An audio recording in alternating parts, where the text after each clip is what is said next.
Isso aí, gente. Agradecer aí a Célia, lá de São Paulo, Maria Eduarda, que começou a seguir aí, que está nos seguindo. E o pessoal que quiser compartilhar a live, já compartilha, tanto do Cortes Espírita como aqui do professor Cláudio Espírita. Compartilha a live aí para os parentes, para os grupos que puderem, né, gente? Tem grupo que não pode. Então, se o grupo na regra falar que não pode, então, por favor, não compartilhe. Tem grupo que pede para não compartilhar. Então, a gente sempre respeitando os grupos, né? André, André Célia compartilhou, legal, gente. Hoje nós vamos falar um pouquinho sobre obsessão. Aí vocês depois, agora no Edne não, porque Edne tem muita gente, mas aqui tem menos pessoas, né? Então vocês podem ir compartilhando ou fazer algumas perguntas, se puder. A maioria das perguntas, pelo menos, se em torno do tema da noite de hoje, aí seria melhor, tá bom, gente? É claro que tem uma outra dúvida que não é sobre o tema, mas se quiser pode até colocar, mas se puder perguntas sobre obsessão, seria mais interessante, tá bom? A obsessão é um termo cunhado hoje pela Organização Mundial de Saúde, já é reconhecida como uma enfermidade. Ela não é um termo só espírita. Kardec utiliza esse termo antes mesmo dos primeiros compêndios de psiquiatria do século XIX. Allan Kardec vai fazer uma ampla análise sobre a obsessão no livro O Livro dos Médios, que foi publicado em janeiro de 1861, e dedicou um capítulo inteiro, que é o capítulo 23 desse livro, da segunda parte, para o tema obsessão. Como Kardec era professor e ele era muito didático, ele procurava estabelecer as tábuas de estudo sempre sob uma ótica em que as pessoas pudessem assimilar o conteúdo. Então ele procura estabelecer uma didática para que nós possamos assimilar, o que não pode ser traduzido como um reducionismo. Então o que Kardec faz? Ele primeiro define ou conceitua a mediunidade.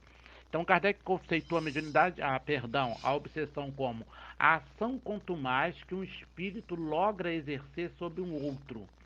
Algumas traduções botam que um espírito mau logra exercer sobre um outro, ou seja, uma ação que não é uma ação comum, mas é uma ação contumaz, quando você persiste, você insiste sobre uma outra pessoa de maneira coercitiva, ou seja, quando você não respeita a liberdade de ação, liberdade de pensamento, liberdade, o livre pensar, o livre agir do outro indivíduo. Acontece na mediunidade quando um médio escrevente ele não consegue parar de escrever. Kardec observou muitos médios que falavam, não, eu quero parar, e não conseguia. Tem um caso que ele cita no capítulo 23 que nós citamos do livro dos médios, de um rapaz que escrevia tanto que quando não tinha, aquela época era pena, né? Botava lá o tinteiro, e ele não, quando ele não tinha mais tinta, ele começava a escrever com o dedo, e começava a sair sangue, o dedo esfolava e ele continuava escrevendo com o dedo se machucando, e ele falava, eu não consigo parar, eu não consigo parar. Tinha um outro rapaz, que era um senhor, perdão, que de repente ele começou, se apaixonou por uma jovem, e ele percebeu que ele estava sendo ridículo, que a menina não gostava dele, ele também não tinha aquele sentimento pela menina, mas ele ficava se declarando, ele se sentia totalmente ridicularizado, sentia-se totalmente humilhado, porque estava fazendo assim, declarações de amor, só que ele falava que ele não conseguia controlar aquele ímpeto. Era um caso de obsessão também. Então Kardec divide didaticamente a obsessão em três grandes grupos: obsessão simples, obsessão por fascinação e a obsessão por subjugação. Cada uma dessas divisões, ela tem outras tantas subdivisões, tá bom? Edne, se for alguma pergunta assim, de interesse, o pessoal perguntar alguma coisa, se você quiser nos parar, você Não, para, não tem tá, não. Edne? Tem não. O pessoal Fica aqui assim. tá obedecendo a nossa solicitação. Tá todo mundo só dando oi, entrando. Tá bom. Se você quiser parar a gente em algum Não. momento, você Pode falar para que o também. assunto é muito bom, tô aprendendo também. Vamos lá. Então, a obsessão simples, na verdade, eu costumo dizer que ela de simples só tem um nome, mas ela não tem nada de simplicidade. Ela começa com uma ideia instaladora, que o André Luiz chama de uma influenciação espiritual sutil. Ah, é um pensamento, é meu, é da minha cabeça. Ali já se instalou a obsessão. André Luiz chega a declarar que num espaço de 15 dias, todo mundo já passou por um processo obsessivo. E se você parar e falar, não, nos últimos 15 dias eu estava muito bem, eu não passei por um processo obsessivo, você está passando agora, nesse minuto agora. Então essa obsessão sutil, o Emmanuel ele fala que é tão grave como as mais graves das obsessões chamadas subjugação. Então ela começa com uma ideia sutil, instaladora, que você não imagina que é uma outra entidade, que é um espírito que está exercendo sobre você, até que aquela ideia começa a se implantar de maneira muito lógica e você, às vezes, não consegue perceber quando é o seu pensamento, quando é o pensamento de uma outra entidade. Então ela começa a instalar-se e começa a sugerir, e você não sabe se é uma obsessão, se é uma auto-obsessão, se aquele pensamento é seu, se aquele pensamento não é seu. Ele começa a te perturbar e fazer você sair do seu eixo em toda e qualquer instância, em toda e qualquer área. No segundo grupo, Kardec fala do processo de fascinação. O fascinado é aquele obsidiado que já está totalmente envolvido por algumas entidades ou por si mesmo.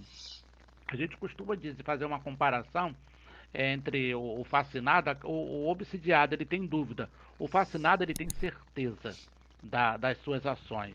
Então o fascinado é aquele que está totalmente envolvido. O exemplo de fascinado, os fanáticos religiosos, o fanático político, que você não adianta discutir com um fanático. Você pode demonstrar fatos, você pode mostrar para a pessoa e a pessoa vai continuar estabelecendo com você uma discussão que não é racional. O fascinado não tem racionalidade. Uma vez eu estava fazendo uma palestra na Federação Espírita do Estado do Rio de Janeiro. Aí eu sou muito empolgado, né? Minha esposa fala que o pastor baixou. E nesse dia o pastor baixou. Eu fiz uma palestra e me exaltei bastante. Aí quando terminou a palestra, uma senhora pediu para conversar conosco. Aí tinha lá um montão de gente, conversa na hora que não termina a palestra.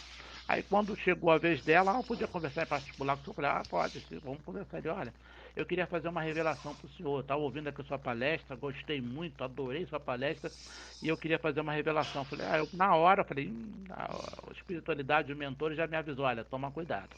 Eu já me vigiei em prece e ela falou, olha, que eu tenho feito uma pesquisa ampla em vários locais, eu tenho viajado muito, não só o país, como até viajando fora do país, e eu, nos meus estudos esotéricos, orientalistas e não só espíritas, eu descobri que o mundo é comandado por quatro grandes entidades. Cada uma dessas entidades estão responsáveis por uma parte do mundo, do globo.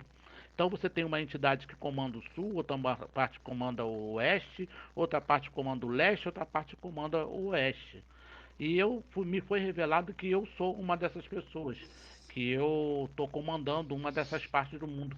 E quando eu vi aqui a palestra do senhor, eu tive a certeza absoluta que o senhor é a segunda entidade, ou comanda a outra parte também. Aí eu falei, meu querido, acho que você errou. Ela foi e tomou espanto. Falou, mas como assim? Não, não, não, não comando nada não. Tá difícil comandar até a própria vida, para comandar a parte. Não sou comando a parte oeste do globo. Me foi revelado. Falei, não, meu. Então pede para esse pessoal que está te revelando para eles reverem aí, porque essa revelação não está muito certa não.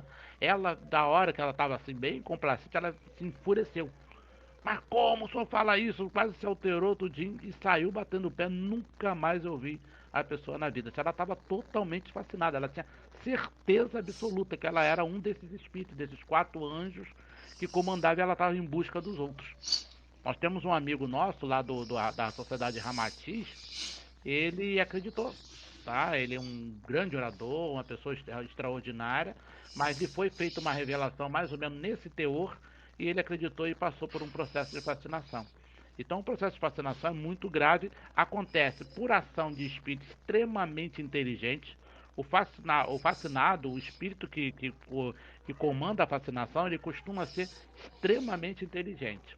E o processo de autofascinação, ou seja, a própria pessoa se fascina. E existe um terceiro grupo que Kardec chama de subjugação. O que é subjugar? Estar sob o jugo de alguém. No Evangelho, utiliza-se a tradução de possessão. O Livro dos Espíritos, na terceira parte, Allan Kardec, ele coloca como subtítulo há vários questionamentos sobre possessão, mas no decorrer das explicações, das perguntas, das respostas dos espíritos, ele mesmo esclarece que esse termo possessão é inadequado doutrinariamente, porque dá a ideia de posse, e nenhum espírito entra no corpo de ninguém. Quem viu aquele filme Ghost, tem uma história, um momento que é o Sam, ele vai dar passividade através da médium para que possa conversar com a Molly. E ali no filme, né, e não sabe como fazer, eles colocaram o corpo entrando. E quando aparece para beijar a Molly, aparece o Sam beijando a Molly. Só que aquele processo ali seria extremamente inadequado e totalmente equivocado. Porque, em tese, quem estaria beijando a Molly seria a médium. Ali aparece no filme, né? Coloca o Sam como se ele tivesse materializado e a verdade não é assim. Então, nenhum espírito, nem incorporação é um termo inadequado. O termo correto e técnico é assenhoreamento do senso motor, que é um termo que Kardec utiliza. Mas, por esse termo ser muito difícil, a maioria das pessoas chama de incorporação, que foi adotado por André Luiz, na década de 40, com a publicação do livro Nos Domínios da Mediunidade, mas o termo é inadequado, mas já ficou incorporado na maioria dos estudiosos espíritas, ficou incorporado. Então, essa subjugação, Kardec divide em dois grupos: a subjugação moral e a subjugação corporal. A subjugação moral é quando você não tem um controle de nada da sua moralidade. Esse caso que eu citei, por exemplo, do senhor que se declarava, que se humilhava, que escrevia carta, que escrevia nas paredes para aquela jovem, ele sabia que ele estava sendo ridículo, mas ele não tinha força. O subjugação corporal é o caso, por exemplo, daquela menina do livro Grilhões Partido. É o caso de 80% das pessoas que estão internados em manicômios, em que o espírito toma posse praticamente dos aspectos físicos da pessoa. Aí que se deu o nome de possessão. Um endemoniado de Gadara e outros tantos passagens do, da Bíblia vão falar sobre Saul, quando ele acabava incorporando uma entidade e Davi tinha que tocar a harpa para que a entidade acalmasse, que era a musicoterapia. Davi, que era um músico, que era um poeta extraordinário, ele era o único que conseguia acalmar aquela entidade. Belsazar está ali num processo de corporação. Nabucodonosor, que ficou durante 7 anos num processo licantrópico. Então ali há um processo de subjugação, ou seja, está sob o jugo. A obsessão ela se configura não só de uma entidade desencarnada para a entidade encarnada. A obsessão ela pode acontecer de desencarnado para encarnado, de desencarnado para desencarnado, de encarnado para desencarnado e de encarnado para encarnado. Assim também pode acontecer de encarnado para si mesmo, tá? E como desencarnado também para si, que é chamada obsessão, auto-obsessão. E existe também a chamada obsessão recíproca. Um obsidia o outro e o outro obsidia aquele primeiro também. Então há uma obsessão recíproca também, tá? Então essa em linhas gerais para a gente falar sobre obsessão aqui, procurando ser bem resumido. Muito bem.